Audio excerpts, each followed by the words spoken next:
story began in medieval Europe, where people satisfied their junk food cravings with some interesting cuisine. The 16th century was a fascinating and strange time in the culinary world. The dinner table of the medieval person had everything.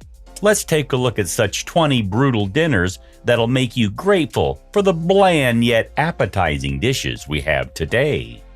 Number 20. Roasted Swan. Roasted swans may not sound like such a bad dinner, given the fact that they've been considered a royal dish for centuries. But looking at one in person will remind you why it was considered such a brutal one 500 years ago. Swans were usually roasted on a spit, over an open fire. A modern twist may be to stuff the swan like a Thanksgiving turkey. Sometimes the swan would be redressed in its feathers after cooking, because who wouldn't like their mouth stuffed with feathers? Serving swans at a banquet or feast was a clear indicator of wealth and high social status.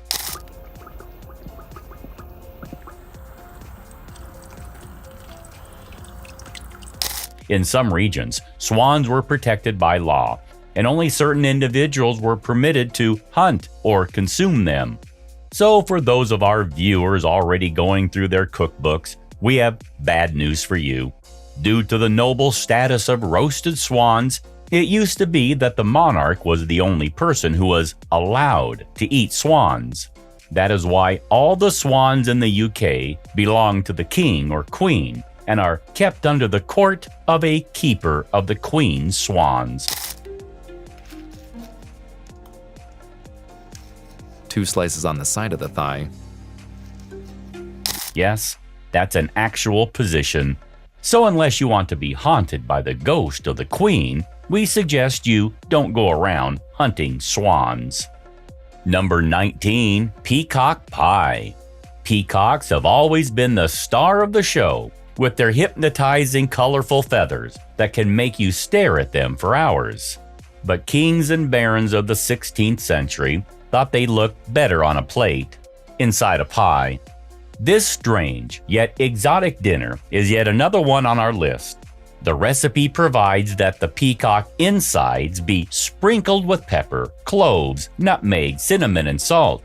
Aside from the salt, these ingredients were almost as exotic as the bird itself.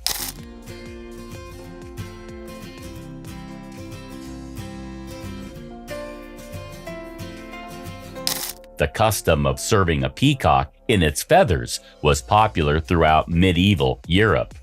It was a spectacular dish, often served as a novelty during festival meals. All present at the meal would admire the beautiful bird when it was brought ceremoniously to the table of the host. The admiration would end there, unfortunately, as the meat would be quite dry. Why was serving these birds so popular at the high tables in the Middle Ages then? Assuredly because such a large bird, redressed in its feathers, was an impressive sight. Number 18. Blood Soup.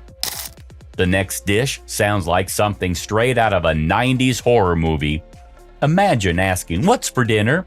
and you're handed a bowl full of blood.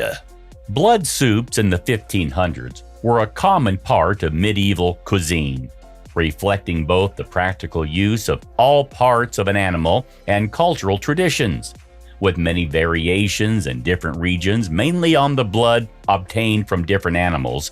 Blood soups have been present in many cuisines. Okay, and then this is it? We just eat it? Yes. And then chew it? Yes. And then what happens? Swallow it. Like the Polish soup called sernina, which is made of duck blood and other ingredients. Traditionally, this soup was served to men who were rejected after asking for permission to wed their significant other.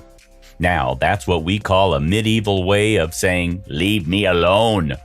The primary ingredient was fresh blood from animals such as pigs, ducks, and geese. A common way to test if the soup was ready was to throw the spoon in it. If it sank, it wasn't. Although this was enough to earn you a smack from an angry mother.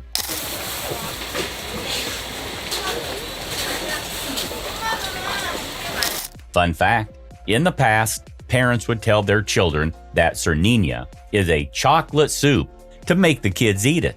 That's why it's also known as a chocolate soup in some parts of Poland. Number 17. Lampre Pie. Who would ever expect that fishes that look like the sandworms out of Dune to end up in a pie for dinner? But such was the case in the 16th century with lamprey pies. A lamprey is a long, scaleless river fish, which looks very much like an eel. These nightmarish creatures survive by latching onto other fishes and feeding on their blood and tissues. Just the thing you would want in your pie, right? The lampreys and seasoning were placed into the pastry shell, covered with a top crust, and baked until golden brown. Looks to enjoy the fish. That bit's going. And it's got like a little crispy. Look! Like it with a head. No, Go in that the middle. nasty Right, bit go of in the middle, go blood, in the whatever middle, that go in is. the middle, go in the middle. The pie was sometimes decorated with intricate pastry designs, showcasing the baker's skill. In the past, lampreys were marinated in red wine or salt and then roasted with spices. Lamprey pies have a special place in British history. It was a favorite dish in many English monarchs. In fact, the city of Gloucester traditionally presented a lamprey pie to the king or queen at every Christmas, a custom that persisted for centuries.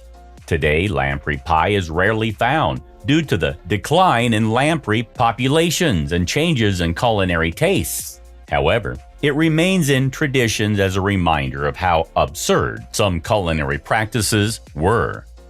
Number 16. Jellied eels. Like many of the meals in our list, this one comes from Britain as well, which makes us wonder if there's just something wrong with their taste buds.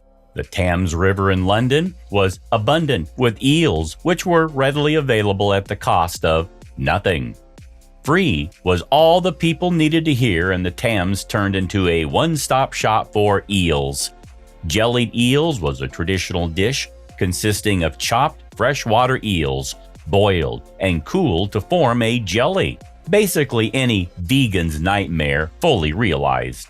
The eels were butchered, chopped into pieces, and boiled in water. Since the eel is gelatinous, it releases proteins like collagen, which naturally turns the liquid into jelly. And then, voila! A jellied eel that gives Grandma's raspberry jam a run for its money. Today, jellied eels can be found all over the UK at summer kiosks and racecourses. And if that wasn't bad enough, jellied eel was supposed to be eaten cold. Nothing like a cold spoonful of squirmy eel going down your throat. This dish came straight out of hell to haunt the British. Jellied eels are synonymous with the East End of London and its working class heritage. They were sold by street vendors and in pie and mash shops, which became social hubs in the community. The popularity of jellied eels declined in the mid-20th century as taste changed and the Thames became more polluted. Number 15. Frog legs. Frog legs are something that should stay on a frog, not on our plate. But our French viewers may disagree, and we don't blame them. They're delicious and tender, even if they come from the most unappetizing creature. Frog legs, a culinary delicacy particularly associated with French cuisine, have a long history of consumption across various cultures. They taste as if chicken was fish. That's not supposed to be a riddle. Its flavor is similar to chicken, but the texture is tender like fish. Frog legs are a classic dish of French cuisine. Cstroming, or also as a simple dish made at home. It's believed that French monks began eating frogs' legs around the 12th century during Lent, as their flesh was not deemed as meat, so therefore was acceptable to consume during the time of Lent. Deep frying these frog legs was one of the most common methods, where the legs were breaded with flour or breadcrumbs and then deep fried until golden brown. We're surprised KFCs in France haven't started selling them yet as Kentucky Fried Frogs. As frog legs do not experience rigor mortis as fast as other animals, so reheating their flesh can cause slight twitches or movements from the legs on the plate. What a way to make the dish more horrific. than it already looks. Number 14. Haggus. Those of us who don't live in Scotland must feel grateful that we've never come across haggis. But for the Scottish public, haggis is a treasured national dish. A mashup of diced lung, liver, and heart mixed with oatmeal, beef, onion, and assorted spices. Haggis was traditionally made by stuffing these raw ingredients into the stomach of a recently slain sheep and boiled until the contents are fully cooked and the flavors meld together. Now that is something you don't want to take a snap of. Haggis is a relic from a time when using as much as possible of a slain animal was essential. About an hour and a half. Traditionally, it's eaten together with potato and turnip mash. But while other parts of the animals could be preserved and salted, the organs were easily spoiled. That's why the sheep's stomach was used as a natural casing to protect the organs from going bad. Haggis is typically served as neep and tatties, which are mashed turnips and potatoes. Scotland's beloved poet Robert Burns is responsible for really putting haggis on the map. During Burns Night, haggis is often the centerpiece of the meal. The dish is usually accompanied by a reading of Burns' Address to a Haggis, followed by the ceremonial cutting of the haggis. Number 13. Calf's head. Any vegetarians and PETA supporters watching this should close their eyes for this one.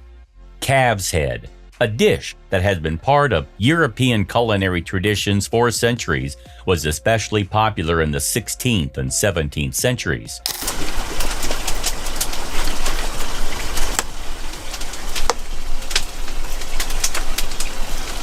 It involves cooking the head of a calf in various ways, often as a centerpiece for a grand feast. The meal lets veal, onions, carrots, and thyme meld for roughly 3 hours in the oven until tender.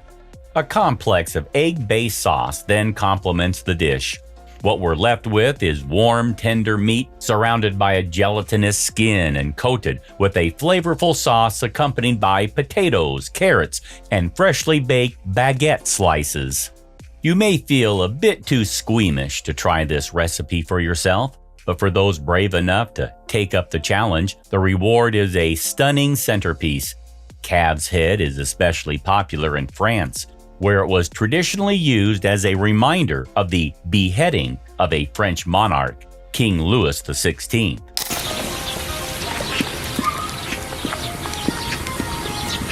The consumption of calf's head has declined in modern times, but it still remains an exotic delicacy available to those adventurous enough to taste even the most unappetizing looking dishes. Number 12. Beaver Tail. If you are a trapper or just a very hungry person during Lent, you must have been licking your lips at the thought of chewing on this leathery delight. But for the rest of us, beaver tail for dinner sounds quite brutal. Beaver tail was considered a delicacy in various parts of Europe and North America, particularly from the medieval period through the 19th century.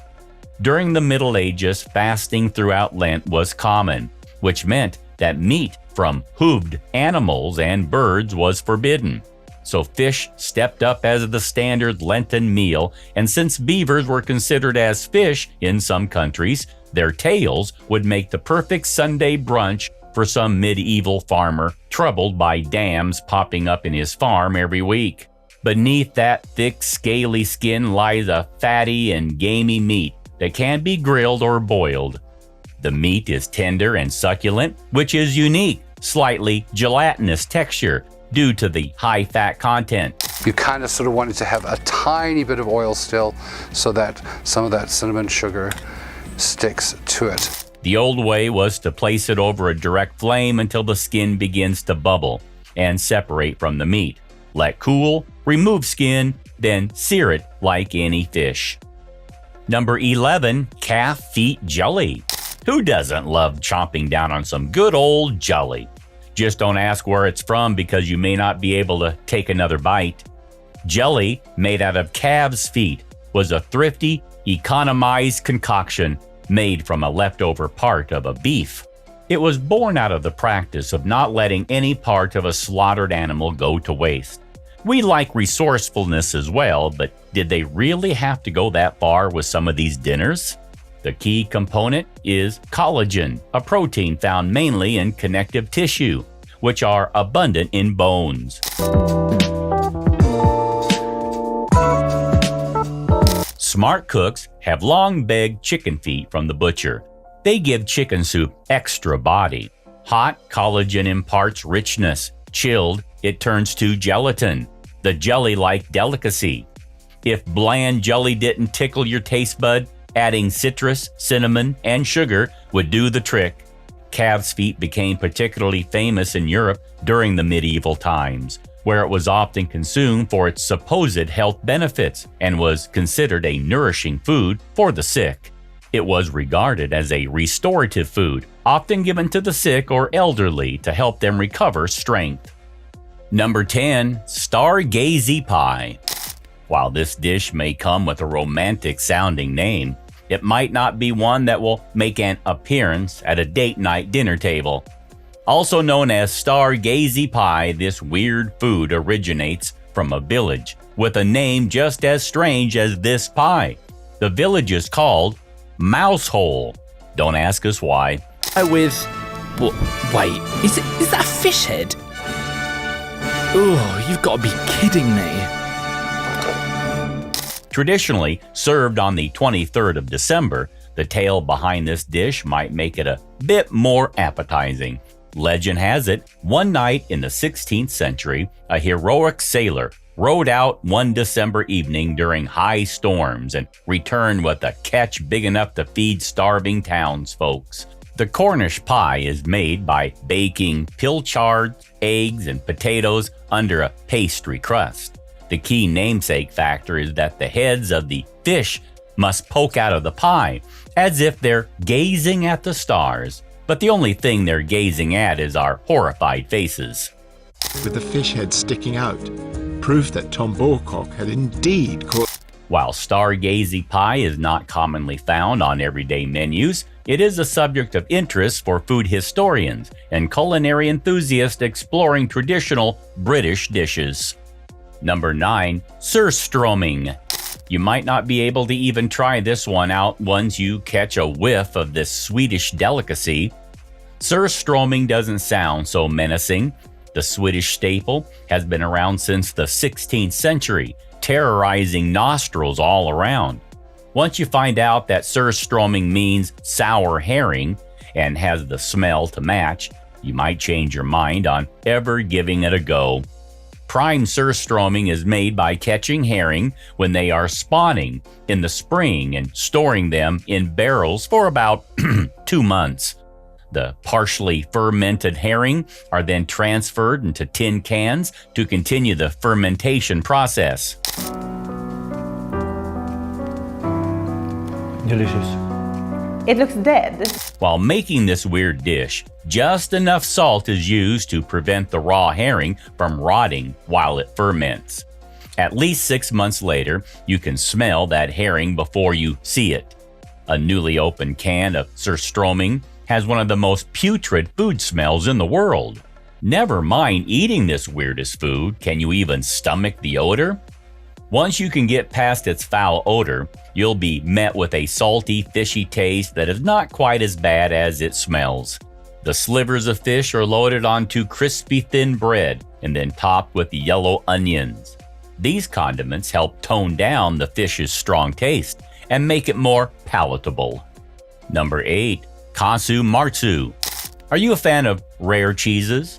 Great! So what about rare cheeses infested with live maggots? Too far? Well, this next weird food reigns from Italy, so it must be good, right? Also known as rotten cheese, this Sardinian delicacy is called Kasu Marsu and is made from pecorino that is way past its expiration date. Of Sardinia.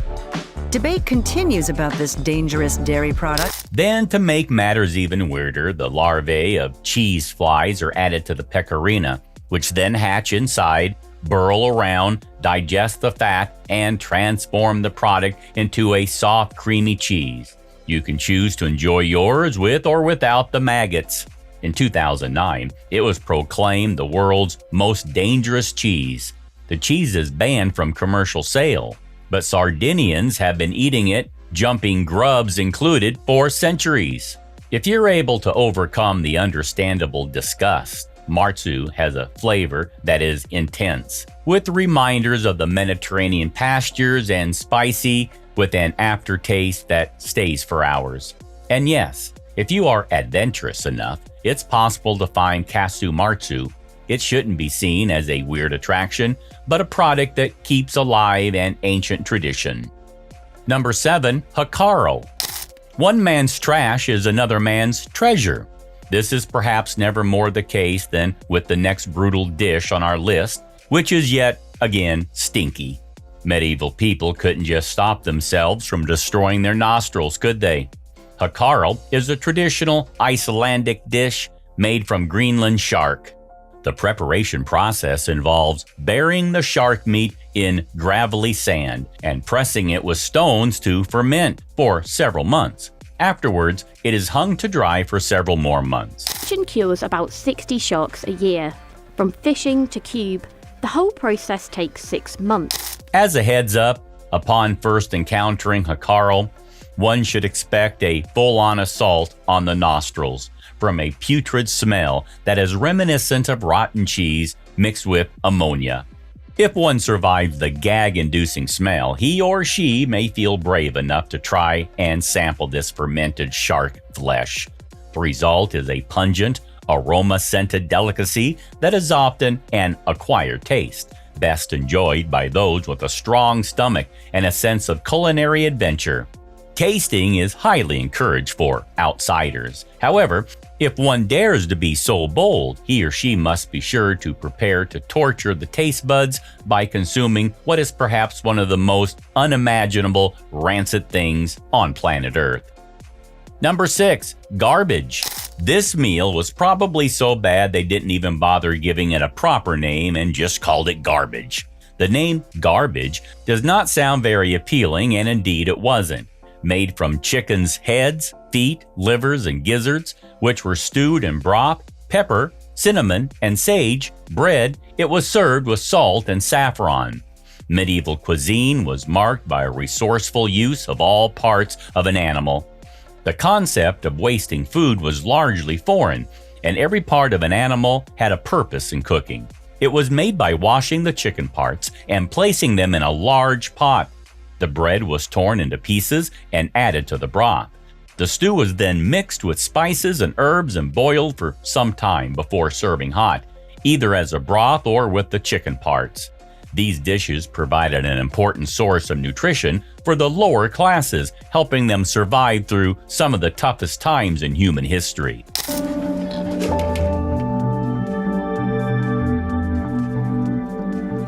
Even in grand feasts, dishes made from offal were sometimes included, showcasing the cook's ability to transform humble ingredients into tasty and elaborate dishes. Number 5. Hedgehogs. Hedgehogs may seem like an unlikely source for nourishment for us today, not least because of their prickly spines. Yet their sharp needle-like quills didn't deter determined medieval chefs. Hedgehogs were primarily eaten by rural and lower-class populations, who relied on a wide range of available resources for their sustenance. Hedgehogs were more accessible to these communities than to wealthier classes. Medieval chefs prepared roasted hedgehogs by cutting their throat open, gutting them, and then trussing them like pullets. The hedgehogs were then roasted, but only after they were pressed in a towel to dry and served with sauce or wrapped in pastry.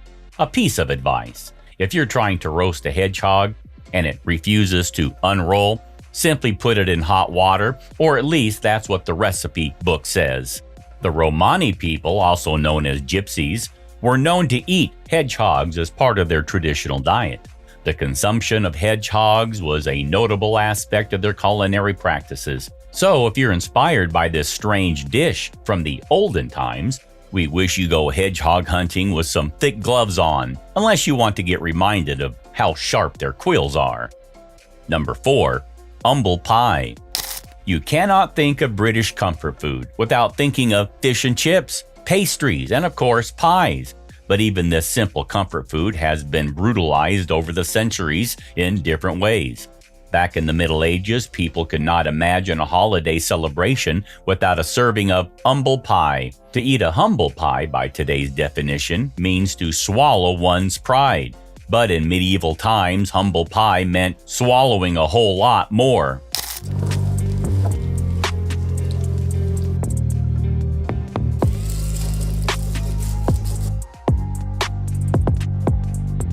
Umble pie was basically a meat pie that consisted of edible entrails of deer or wild animals. The pie crust was often very thick, hard, and sometimes not tasty like modern pie crust. It served as a container to bake the meal. Think of them as the first pot pies, which are still popular in the Midwest. While it may not sound very appealing to us today, back in the day, it was seen as a real treat. While the nobles and kings enjoyed the prime cuts of meat, the servants and lower classes often made use of the umbles. The term umble came from the French word numble, which meant deer innards. Quite a name to hide the terrible truth. Number 3, mock turtle soup. Does anyone remember the mock turtle from Lewis Carroll's Alice Adventures in Wonderland? Yes, we can't forget that scary-looking half-turtle, half-cow creature that haunted our dreams as kids as well. But this isn't about Alice or her adventures. The mock turtle was a very popular dish back in the day. The plan is to pass to the guest a small dish containing these, if the directions be closely followed.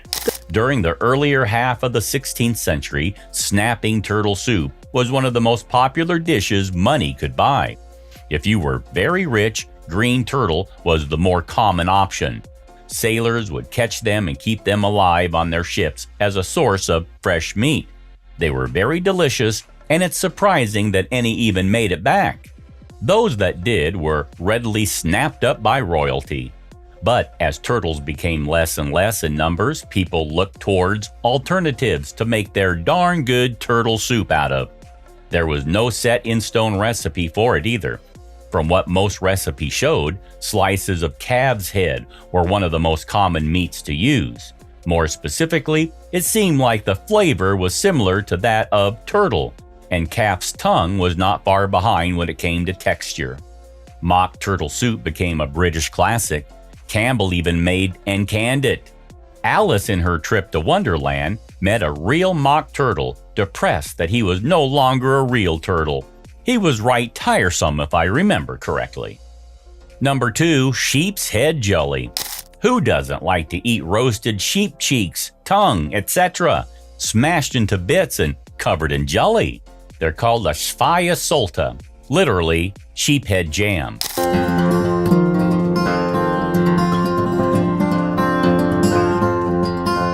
If you're asking yourself if there's a correct way to eat this abomination, there's not. Some people simply slice it up and eat it straight out of the packaging. Some people put it on flatcaca, flatbread, with butter underneath. Those who are really into this weird food make their own smash rutabaga, but you can also buy it in a jar at the store. Some people choose to just eat the head as it is, instead of turning into a slimy, gooey jelly, as if that's any better. This sheep's head dish was born of a need to not let anything go to waste during less bountiful times. While less popular today, you'll still find shvai served during special occasions. Is the head of a sheep. We're going to use the meat from this head to make what's called a brawn. The sheep's head is first singed by fire to remove the fur and outer grizzle. Then it is cracked open for the removal of the brain. After, it is boiled for an hour or more, and served such that you can still see its facial features, creepy enough to make you lose your appetite. Often served with mashed potatoes or mashed turnip, you'll want to dig into the muscular tongue and meaty jaw section of the head, apparently the most popular parts of the dish. Whatever part of the head you decide to try, you'll find plenty of textures and flavors. If you're not squeamish, and you probably aren't if you're trying this, go for an eyeball. It's said to deliver a succulent pop. when bitten down upon. Number 1. Nettle Soup. For many, nettles have been a nightmare that has continued haunting them on their walks through the wilderness. But for those in the medieval times, it was a source of nutrition and sustenance. Even if collecting them meant going through an itch that would make you go mad. Maximum nettle flavor in your soup, because you're not losing any of the solutes or the color to blanching in water. During medieval periods, nettle soup was a common dish, especially in rural areas.